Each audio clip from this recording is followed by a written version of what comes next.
What if the reason you still feel exhausted, even though you're taking care of yourself, is because you're calling something self-care time when it's actually personal time? And what if the reason you feel like you're failing when you don't do your routine is because you're treating self-care like a bonus instead of a baseline? Today, we're separating the two things that get lumped together constantly: personal time and self-care. They're not the same, my friend, and knowing the difference will change how you plan your week. Welcome to the Balance It Method podcast. If you're a working mom juggling a career, kids, housework, a social life, and endless piles of laundry, then you are in the right place, my friend. I'm Tamara, a mom, business owner, and your balanced living bestie. Each week, we will discuss simple, practical ways to better manage your time and energy so you can get things checked off that to-do list without burning yourself out in the process. If you're ready to take off that busy badge of honor and finally take control over life's chaos, then let's take this journey together as we learn how to balance it. Hello, my friends, and welcome back to another episode of the Balance It Method podcast. I'm your host, Tamara, and this is the place for working moms who are feeling overwhelmed by the schedules that they've got going on. And we talk about ways to get out of survival mode by getting more organized with our time and building simple systems and creating space for ourselves again. And if we're going to do that, then we actually need to create a week that's going to support us, create schedules that are going to support us. And we need to know what's optional and what's foundational.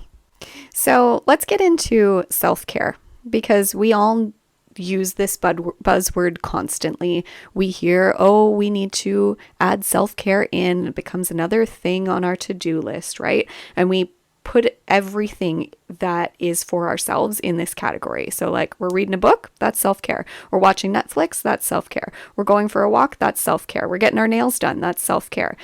But then there comes a day where you did all of those things. You got all of those self-care, quote unquote, tasks done, and you still feel kind of off.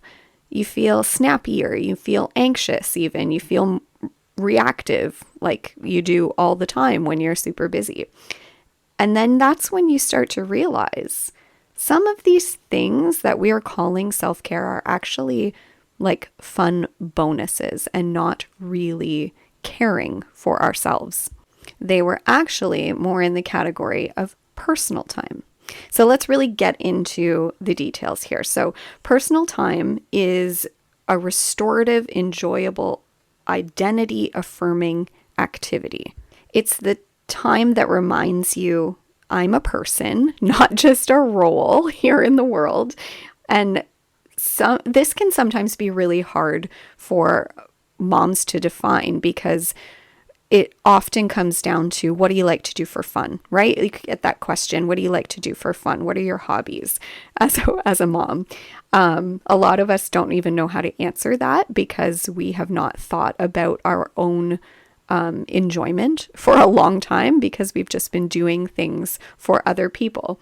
So some examples of what might qualify as personal time is like reading a book for fun, not for any productive purpose, watching a show that you love to watch, a hobby like crafting or playing an instrument, coffee at a cafe with a friend, getting your hair done, getting your nails done. Even something as simple as like scrolling Pinterest can be counted as personal time.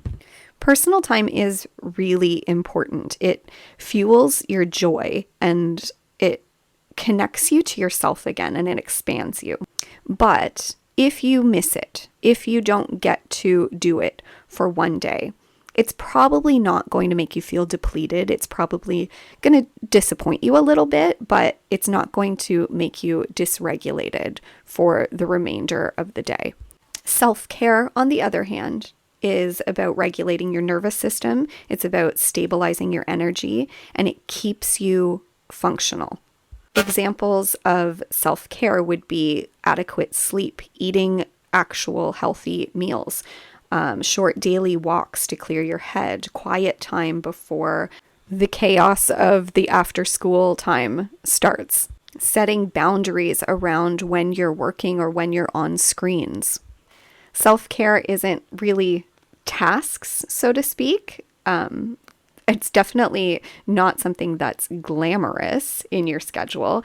It's often something that's like boring and repetitive, and it doesn't always look aesthetically pleasing. But if you do not get it regularly, that's when you feel it. You feel the impact of not having self-care. So some of you are listening and you're like, great, now I have to find some time for personal time and self-care in my schedule. And my friends, that is what I help you to do inside the Balance It method. I help you to find your core needs systems, and your core needs systems are going to include your self-care time so that you can make sure that you get it regularly. But before you can start creating core needs systems, you need to understand the difference of whether something is going to be a self-care task or a personal task. And it's really simple to figure out the difference when you start to ask the right questions. So when you're putting something in your calendar, you need to ask yourself, how am I going to feel if I don't get this today? If the answer is like, yeah, I'll be disappointed, then it's probably something that belongs in the personal time category. If the answer is, I'm going to feel like I'm unraveling, I'm going to feel like I'm super reactive, I'm going to feel behind and unsustainable, and I'm going to feel like I've failed, then that is probably a self-care task. If missing the thing feels like a failure to you, then that is not a luxury. That is not a reward. That is not personal time. It's maintenance, and maintenance needs to be scheduled in like a non-negotiable task, which is what I teach you how to do. I teach you how to identify them, your core needs systems. I teach you how to build systems around your core needs. And then I teach you how to put them into your schedule so that you can make sure that you are honoring them every single day. And now if you're listening to this and that sounds like something you're ready to start tackling, then you can check out the Simplified Week workshop. It's a free workshop that I recorded a little while ago that you can download from the show notes below and watch it. It's just less than a half an hour, and it's going to get you started on creating your weekly blueprint, which is the outline of how your week is going to run. And it will help you to start identifying your non-negotiable tasks, which is the first step in understanding how your week is going to flow. But back to the personal time and the self-care tasks. Here's why it matters for you to define the two. When you confuse them, two things are happening here. You treat self-care like it's optional because it seems like personal time, and then you also feel guilty about prioritizing it because it looks optional. It looks optional on the surface, but underneath is where the core need really lies. Here's a great perspective shift for you. You wouldn't call brushing your teeth every day indulgent, right? You wouldn't call putting gas in your car selfish. Self-care is structural. It's foundational. Personal time is also important because it helps you expand as the individual person that you are. And it helps you affirm your identity in a way that helps you grow as a person. There is something similar between the two tasks, and that is that neither of them are productive. You can do a personal task and go work towards a goal with it. Like if you wanted to learn a musical instrument, you would have a goal. Your goal would be to, play a song on the piano, and you can work towards that goal. So in that sense, it is productive. But in the regular thoughts that we have as moms as productivity, which is like producing something of value to society, it doesn't fit into that category.